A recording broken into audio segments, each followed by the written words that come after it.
C'est payant d'être curieux.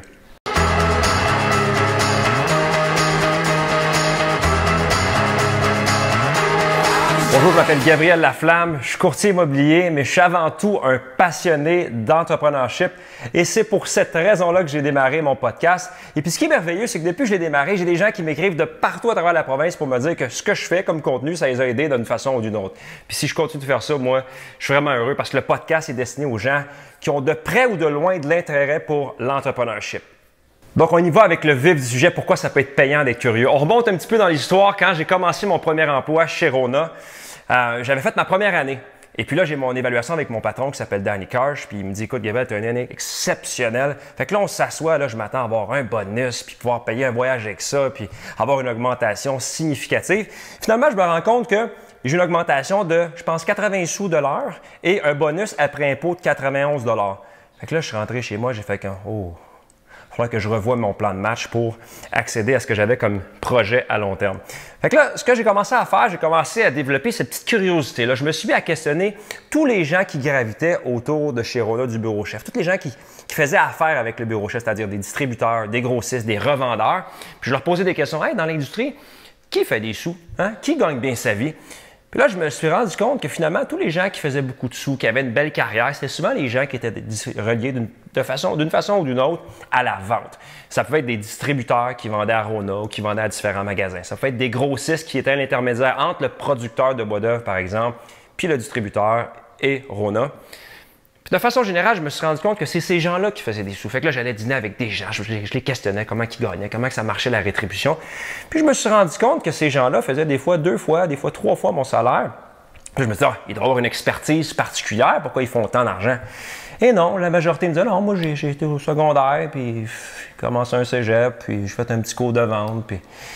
Fait que je me suis rendu compte que moi qui s'étais tapé un bac, une maîtrise, un titre de CFA pendant des années à me casser la tête, bien, je me rendais compte d'une part que les diplômes n'étaient pas nécessairement corrélés directement avec le potentiel d'une carrière au niveau revenu puis de possibilités d'avancement, mais qu'il y avait des postes comme la vente où les résultats étaient directement reliés avec l'expertise. Si on est bon, sur une période assez longue, on peut réussir à avoir des résultats qui sont vraiment le fruit de nos efforts. Alors que si on est un bon employé, des fois comme moi chez Rona, je me donnais à fond, là, je prenais ça à cœur, j'ai eu 80 sous d'augmentation avec un bonus de 91 $ par année.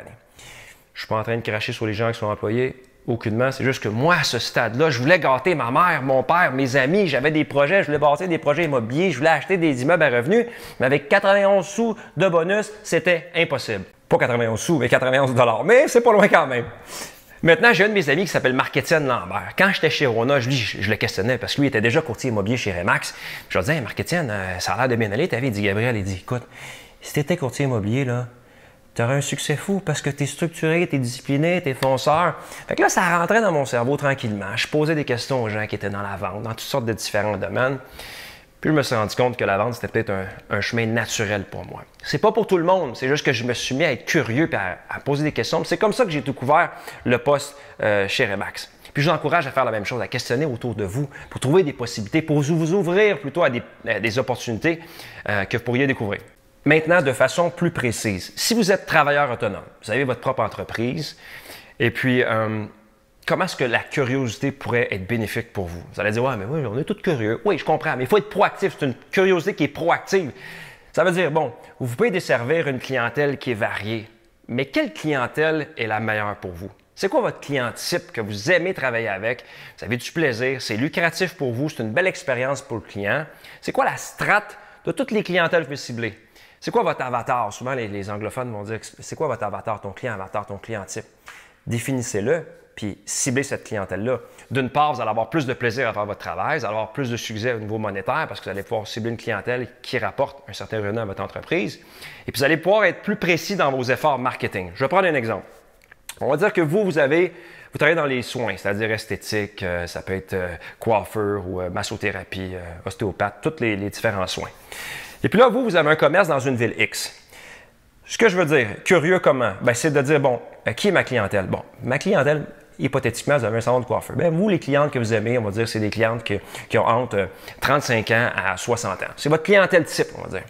Et puis là, après ça, là, bon, vous connaissez l'âge de vos clientes. Après ça, vous dites, bon, ben, où habitent ces clientes-là? Bien, vous êtes dans la ville X. Bon, regardez les villes avoisinantes que vous desservez. Vos clientes, ils proviennent de quelle ville?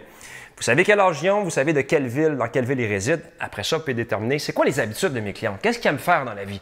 Alors, moi, mes clientes aiment ça jouer au tennis, ils aiment ça voyager, ils aiment ça, ils aiment les animaux. Tout ça pour dresser le portrait type de votre client. Parce que vous êtes curieux, vous voulez savoir c'est qui votre client, qu'est-ce qu'il fait dans son quotidien. Puis plus vous connaissez votre clientèle cible, par la suite, vous pouvez faire des publicités qui vont cibler spécifiquement cette clientèle-là. Il y a un livre d'ailleurs qui est excellent qui s'appelle The Ultimate Sales Machine, qui parle justement de ce sujet que je recommande à tout le monde, parce que des fois, c'est plus payant, c'est plus stratégique, c'est plus efficace de se concentrer à une clientèle spécifique, de bien la connaître pour bien servir cette clientèle-là. Ça ne veut pas dire qu'on ne sert pas toutes les différentes sortes de clientèle, c'est juste qu'on devient spécialisé dans une strate de cette clientèle-là, puis on est plus efficace, puis on a plus de plaisir, comme je l'ai dit précédemment. Maintenant, vous êtes peut-être employé dans une plus grosse compagnie. Et puis là, vous avez votre travail, mais vous faites partie d'une grosse entreprise. Mais vous pouvez également vous spécialiser, également être curieux, poser des questions pour aller chercher les clients que vous aimez le plus travailler. Je vous donne un exemple. J'ai un de mes clients, lui, il travaille pour une banque. Et puis son travail, c'était de vendre de l'investissement, mais de vendre aussi des produits d'assurance. Il s'est dit, bon, je commence, est-ce que je cible tout le monde, les gens de 16 ans à 80 ans, ou est-ce que j'y vais de façon stratégique, puis j'apprends à connaître une type de clientèle, puis je deviens le spécialiste de cette clientèle-là? Bon, lui, ce qu'il a décidé de faire, il a dit, moi, ce que j'aimerais, c'est une clientèle que j'aime beaucoup, c'est les ingénieurs puis les médecins. Parce que quand je sers ces clients-là, c'est rapide, ils comprennent ma valeur ajoutée, puis souvent, ce qui arrive, c'est quand ils sont satisfaits, ils me réfèrent un ami ou un membre de la famille qui est souvent dans la même industrie, qui fait que moi, c'est plus efficace, je peux servir plus de gens. Je suis plus spécialisé pour cette clientèle-là, puis au fil des années, bien, je peux avoir une bonne business. Il a fait ça pendant 5 ans. Il est devenu une expertise, puis là, maintenant, il y a un book, un portefeuille de gens qui desservent, qui font partie de ces deux industries-là. Puis c'est un spécialiste de ces industries-là. Puis maintenant, il a extrêmement de succès. Au lieu de se dire, ben, je vais prendre le secteur de la construction, les dentistes, ici. Il en a pris 2. Il est devenu spécialiste, puis ça lui a amené à générer des bons revenus, puis à avoir une croissance de son entreprise. Donc, en conclusion, c'est payant d'être curieux. Pourquoi? Parce que lorsqu'on est curieux, ça nous ouvre à des possibilités. Parce que des fois, c'est facile de chialer, j'aimerais ça faire plus de sous, j'aimerais ça avoir plus d'opportunités, j'aimerais ça graver les échelons, j'aimerais que ma business soit plus en santé. Mais c'est beau de le dire, mais il faut passer à l'action. Puis une façon simple de passer à l'action, c'est de questionner les gens qui vous entourent sur comment vous pouvez progresser. C'est quoi les avenues que vous n'avez pas explorées? Questionner des gens qui ont du succès, puis dire, bon, donne-moi donc 2 trucs, 2, 3. Comment toi, tu t'organises pour avoir tant de succès? Puis en étant curieux, les portes s'ouvrent, il faut être ouvert à l'univers, puis c'est ça que je vous encourage à faire. Peu importe l'industrie dans laquelle vous êtes. Vous êtes employé, vous êtes à votre compte, ça s'applique à vous deux.